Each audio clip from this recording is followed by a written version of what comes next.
The Knicks postgame show is presented by Tri-State Audi. Visit your Tri-State area Audi dealer today. In Toronto tonight, the former Raptor OG Anunoby, 6 steals, 26 points.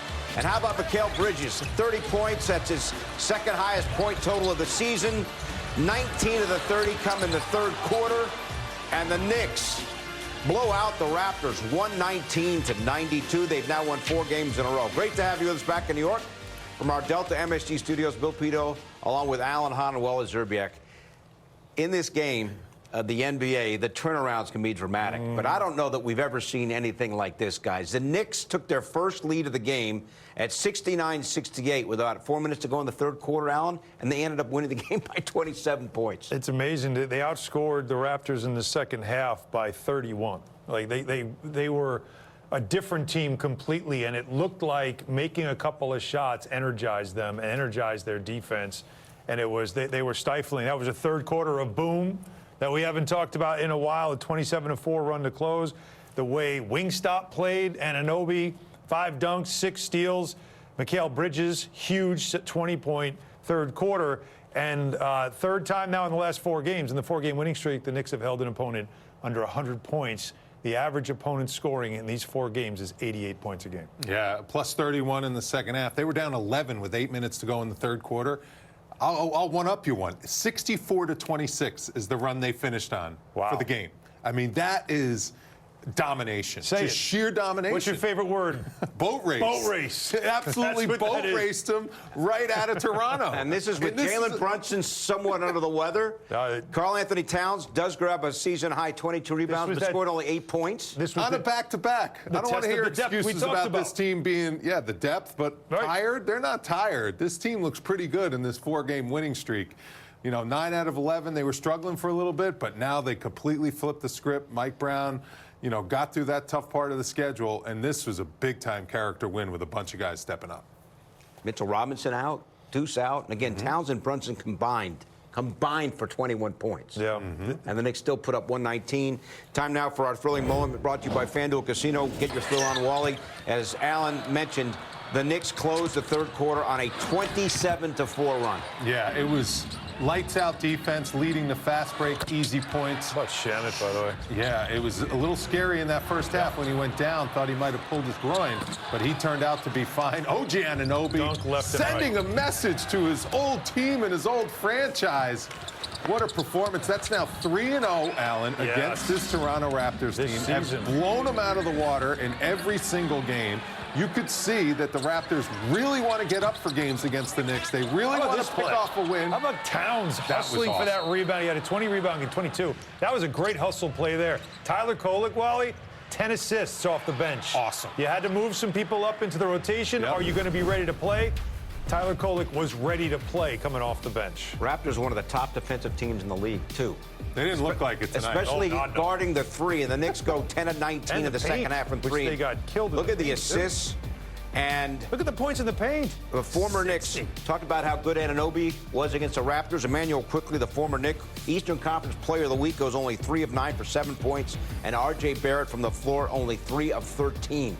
And when you look at this, we're going to look forward to hearing from Mike Brown. But the defense, as you touched on, that had been a problem. That had been a theme. When's this team going to defend? Can they defend? They've been great here during this winning streak. The biggest issue in the first half defensively wasn't their defense.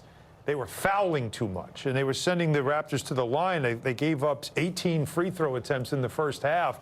And that, of course, you're going to keep a team that's not shooting well in the game if you're putting them at the line. That's what the Knicks were doing. But everything else defensively was pretty good. You felt this was going to be a low-scoring game, and you felt like if the Knicks can just get their offense untracked a little bit, they could take this game. Yeah. And it just took them a little while, but the defense kept them in it long enough to be able to do it. We know the NBA and basketball is all about matchups. The Knicks match up perfectly with this Raptors team. Raptors team has long, active wing defenders and not a lot of size. Not a lot of size, but they're interchangeable pieces, and the Knicks can just dominate each individual matchup, starting with OG and Mikal Bridges. Mikal Bridges looks like a totally different player on this back-to-back. I mean, he came out and took ownership of this team and was on absolute fire. Just running the break, getting easy layups. taking the ball to the basket, finishing with his long arms. What you said there, taking it to the basket. And commanding the ball. Yep. I mean, that's the thing. When he got hot, he just was hunting shots, hunting the ball. His teammates were really looking for him. Tyler Kolek was just really good. Not seeing the floor for a couple games. He got a chance to observe and watch. And what he brings, that was just sheer hustle. Just all over the place. And Mikal Bridges, Allen, just what a performance. 30 points on only 15 shots. That is the epitome of efficiency. Just not taking bad shots, taking the shots you know you can make, and just an incredible performance. And once the tide started to turn, the Raptors let go of the rope. Just completely let go of the rope in the second half. Yeah, they did look up. It's the first game back from a road trip, but they had a couple of days off when they came home, but no excuse there.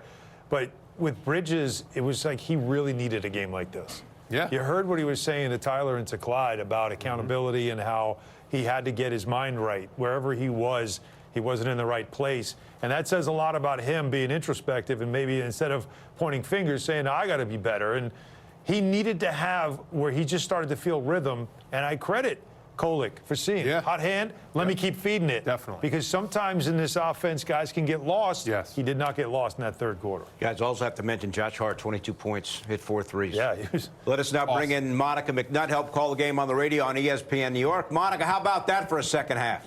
How about that for a second half? Listen, I was fed up at halftime. I had a delicious oxtail Jamaican patty because my feelings were down in the dumps. I was like, ugh, yuck, this is gross. And then all of a sudden I was like, wait, we're up by 12. Or the Knicks are up by 12, I should say. I thought OG Anunoby said something to us guys in our radio postgame interview that I thought was poignant for tonight. We go, you know, you got 3 scorers over 20 points, OG Anunoby, and none of them are Josh Hart or are Karl Anthony Towns or Jalen Brunson.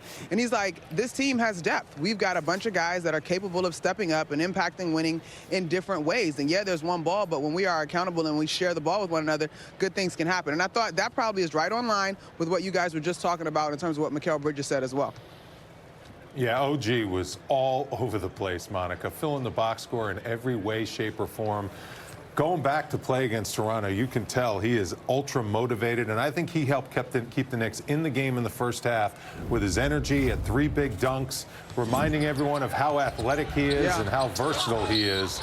And then defensively, like what he did to R.J. Barrett, just completely locking him up, holding him to 3 for 13. It was an impressive performance on a back-to-back. No more excuses for this Knicks team about being tired. They have the capability of doing it on 0 days rest. And this is him also, you could tell they recognized the fact there wasn't a single shot blocker on the floor. Yeah. And he could go to the rack, and he started cutting and really getting into the paint and not really spending a lot of time on the perimeter, right, Monica? Like, that's what you saw. Yeah. And then, of course, his defense we already know about.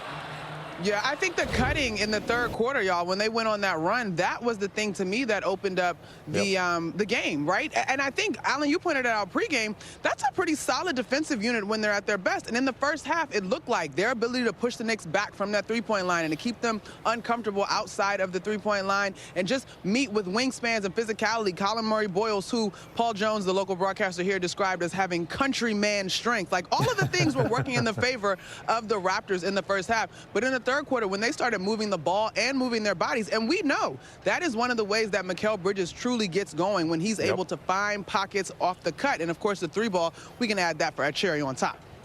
And Monica, Jalen Brunson during the pregame was questionable, under the weather, only 13 points, didn't seem like he was 100%. And give Cat credit, only 8 points, but able to grab a season-high 22 rebounds, making a contribution even though he didn't necessarily score a lot tonight. Yeah. He was a monster. Now, the rebounding battle in this one is more even than what we saw in the last matchup here. And it was something that we talked about pregame that Darko Rajakovic was focused on. But they just had no answer for Karl Anthony Towns that was aggressive in going to the basket looking for boards. I do want to give this stat, though, y'all, just to call out the turnaround. Our statistician tonight was fantastic. At the 8-minute mark of the third quarter, the Raptors had an 11-point lead. New York went on to outscore Toronto 64-26 the rest of the ball game. That's it. That's a wrap. Wally had Drop it. the mic. That was Wally. Wally got the math right, Monica. Come on, for Wally, the first time. We know. For the My bad. first time. Let me We defer. know. Shout out But to you, that's Wally. why- That's okay. It's the first time for everything, Wally. Take your crown. You I'll got take it. I'll take it. That's why this is important, though, Monica, because Wally, for once, finally found a useful stat, right? Like that to me is what it's all about. But while we're on, shouting out things, how about Josh Hart, shouting him out? Because he was also questionable before the game, unsure if he could play. Clyde said it. He saw him after the game last night. He was kind of like had a little bit of a limp going on. There was concerns he could play. Whatever treatment he got, please let me know who it is, because I could use that kind of treatment. Because he looked fine and he was knocking down threes. Yeah, I agree with you. And I think as much as we will say, wow, like Mikal Bridges went 7 of 8 for the third quarter. Oh, man, OG Anunoby lit up in the third quarter. I do think that Josh Hart was a guy who brought a steady level of energy. And Pat O'Keefe, my terrific radio partner, he called this out. He was like, as ugly as the first half was, you give the Knicks credit for not letting the thing get crazy, right? They kept it within a 4-possession lead, whatever. Like, they were hanging around until they could really get their bearings and take off, because it could have got ugly in that first half. All right, Monica, have a safe trip back, and we'll see you soon. See you Friday. All right, Wally Wall coming up. Mike Brown's postgame comments as well. His Knicks now won 4 in a row. They're 29-18 on the season. Stay with us. Wally, stats. The Knicks postgame show is presented by Audi. Visit your Tri-State Audi dealer today.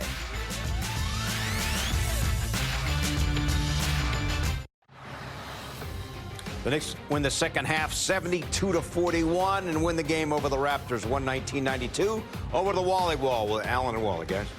Thank you, Bill. Well, when you watch the second half of this game, you wondered who's the team that has 2 days, 3 days rest, and who's the team on the second half of a back-to-back, because that Knick team all of a sudden just got some energy. Yeah. You could see it here with the cutting and the moving, and it was all facilitated by Tyler Kolek. Tyler Kolek looking like Steve Nash back in his prime on these plays, just getting dribble penetration, breaking down the defense, multiple sprays, blows by R.J. Barrett here, gets into the paint, kicks it out. Shamet could take this shot, freeze it there, gets it back to Kolek, and then what does Kolek do? Attacks the closeout, gets to the middle. Now keep an eye right here. This is the important guy to watch. Watch how Mikal Bridges relocates when Jamal Shead turns his head to look at Kolek and gets open. Right there, he moves out of the way. Jamal Shead loses sight of him. Kolek getting into the paint, getting ready to spray it out. Bridges rotates over. Shead's too small to get a contest up high enough. And Mikal Bridges, 12 for 15. Nothing but the bottom of the net. That is exactly what Mike Brown wants. He wants guys to attack closeouts, get into the paint, spray it out. Then you got a guy running at you, attack him again, find the open shooter, and Mikal Bridges knocks it down. And you had there a 27-4 run at the end of that third quarter. The Knicks just took the game over, and the Raptors were stunned. And it continued into the fourth quarter. Again, great ball movement, great people movement. The Knicks had 32 assists in this game, and there were a couple of hockey assists in this game as well. We'll see here. This ball was flying around on this play. I mean, the Knicks catching the Raptors napping here, not set on defense. Josh Hart just looking to attack, looking to get into the paint, sprays it outside right there. Now freeze it here. Kolek could take this shot. Here comes the defender recovering over here, but you always want to get that ball into the corner. The corner is the easiest three-point shot. All teams teach you. Swing, swing, get it to the corner three. That's the highest percentage three pretty much in the game. And there's Landry Shamet. Grady Dick can't get out there quick enough because that ball moves faster than he does. And there goes Landry Shamet knocking down that three. These two guys, Kolek and Shamet, had the best plus-minus on the Knicks. Kolek had a plus 23 tonight, and Shamet had a plus 20. Yeah. So two guys off the bench brought outstanding energy, which is exactly what you need on a back-to-back. Exactly. You need to get contributions from all over the place, including from your bench. A very satisfying win for the Knicks. We'll get Mike Brown's thoughts right now, presented by Chase. This is a good win for us, especially on the road. Playing last night, getting in here late, going through customs. I thought, to start the game, you got to give Toronto credit the way they play. Their pressure is real. And then, we had to throw out everything we do offensively in terms of sets and early offense and just say, hey, if they're up in you, go by them. And if you can't get by them, somebody comes set a pick and start the dominoes to fall, touch the paint, spray it, or finish it strong. And our guys did a great job as the game went along, not only offensively, but defensively too. In the first half, we were 4 for 8 and 50-50 balls. The second half, we were 6 for 6, 50-50 balls. First half, they went to the free throw line 18 times. The second half, our physicality increased, especially on the ball, but they went to the free throw line 11 times. And just as importantly, they had 1 offensive rebound in that second half. Cat was a monster on the board. He was a monster. And, you always say, well, how do great players impact the game? And that's what great players do. If the scoring isn't working tonight, they find other ways to impact the game. And his 22 rebounds, 15 defensive rebounds, we needed every single one of them. But it was a hell of a game by Cat, controlling the glass. Tyler was fantastic coming off the bench. He had 10 assists in his 20 minutes. So he was great. At the end of the day, defensively, these last few ball games, last handful of ball games, we've been playing at a pretty good clip. And that's something that we have to continue to do, especially if our offense sputters from time to time. Defensively, we need to hang our hat on that side of the ball because we're eventually going to break free offensively, as we saw tonight, and we saw last night late in the game. But great road win for us, especially with it being a back-to-back. What OG and Mikal were able to do together in the third quarter and the second half overall. Yeah, OG was our defensive player of the game. I think he had six steals, 7 deflections. Like, those numbers are unheard of defensively. And, the thing that I loved about OG was his ability to attack the rim. Like, he attacked the rim like a grown man. And, his finishes were unbelievable. But one of the things we talk about are getting paint touches. And if you can't finish, then play off a 2 and spray it. And, we had, in that third quarter, we probably had 4 or 5 what we call Nashes, what Steve Nash used to do. Hit that paint, play off a 2, dribble to the other side of the floor, dribble out and find somebody. And it seemed like every time we nashed, Mikal moved. And he relocated, because a lot of times when you dribble and you hit that paint, everybody defensively does this. Especially if you dribble out, they do this. And so Mikal's, his ability to respace, especially after that ball hit the paint, was beautiful. And we found him after the Nash. We also found him in transition. So he did a great job, whether it was running to the 3 or running to the rim. We did a great job finding him. So both those guys played to their strengths throughout that second half on both ends of the floor. I don't know if it's rating wins or something, but you guys have Jalen, who looks like he's under the weather today, missing Mitch and Deuce, and back-to-back, like you say, getting in late. To come back like you do today after falling behind early and struggling, just kind of what does that say for you about where the group is at? This group has a lot of resilience. I mean, we have plenty of opportunities to just throw the towel in because of all the guys missing. We got in late, had to go through customs and all that stuff, and back to back. But our guys, they just stayed with it, and they figured out how to manufacture the energy that they needed to manufacture to get the win. So, really proud of the guys from top to bottom. Knicks beat the Raptors 119-92. Josh Hart, big game with 22 points, hit 4 threes. Here he is after the game with Tyler Murray.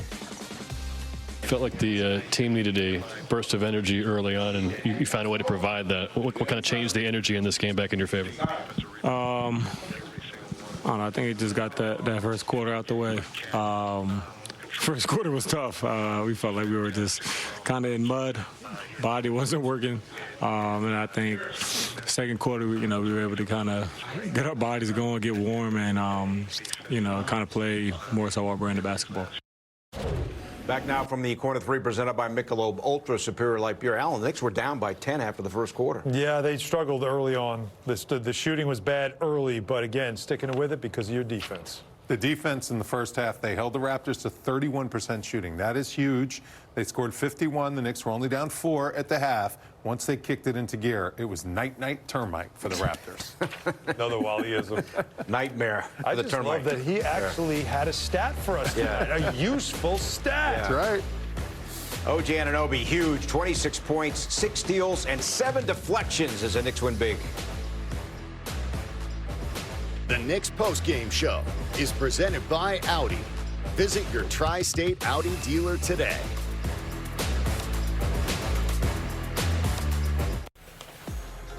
Here's what's ahead for the Knicks. Portland's in town Friday. The Lakers are in town Sunday. Then the Knicks next week, next Tuesday at Washington. Denver's in town next Wednesday. And then the Knicks on Friday the 6th are at Detroit. So and the bar remains open. The 5th is the trade deadline. That's right. A lot of stuff going on around the league to pay attention to. Yes. Back with more after this.